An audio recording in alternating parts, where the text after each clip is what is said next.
As we start with you, Lordo, and the Cats, you forecast they were one of the teams under pressure on the weekend going in. You've got some doubts about them tonight. Oh, it's just such a huge game. They fell short against Port Adelaide. I thought that Port just ran over the top of them in the second half. It was 5-2. I thought that Ebert goal on half-time, that was pretty much the end of the Cats. Port were too strong after that, and it just makes such a huge weekend for Geelong. One of the biggest weekends and games they've had in a long, long time. I know they've played in a lot of finals, but just for the makeup of their list, take a look at some of these players at Geelong who it is make or break for. And I think if they lose this weekend, the decisions will be really hard and tough on some of them. So Ablett, we know he's retiring, but Taylor, does he get around? So if they can get to a grand final, maybe they'd say we might go with Taylor again.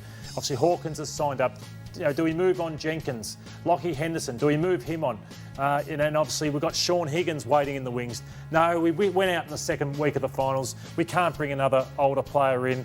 What are we doing there? So it's such a fine line. They weren't that far away, yet it's a brutal thing. It's like the audit you talk about Hutchie in finals time. They were audited by the Power on the weekend and a younger Power team, Butters, Rosie, Dersma.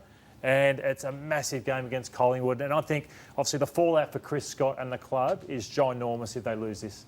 Well, he's got some big decisions to make, as you say, but he's also got to look at himself. And he was asked about his finals record after the game.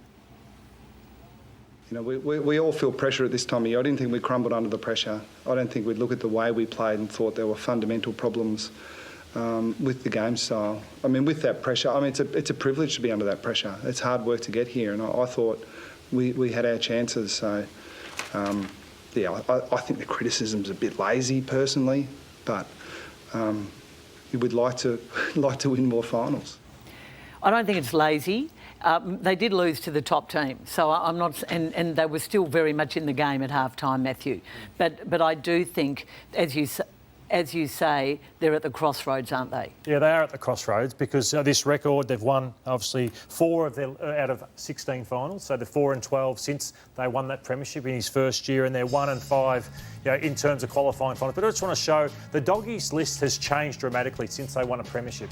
Dramatically. But this just shows how they've got the same players that have just kept trying year after year after year, and they've been champions, a lot of them. But this is 8 final series of failures for Duncan, Hawkins, Selwood and Taylor. Blixavs, Guthrie, Dangerfield, Henderson, Colajasny, Menegola, Stanley, and that's the record. It hasn't exactly been brilliant 5. for the Doggies, changing all their players. No, it hasn't. But also, what I was just saying is, it's not as if Chris can say it's lazy journalism because this list has turned over a lot, and you've seen a lot of young players coming in. Well, a lot of the young players can't get a game. Well, he lives and dies now, doesn't he, by this demographic of the team. He's had so much faith in the older players. You can make a case that it works well for them. They land on the right side of the draw back in Queensland from here.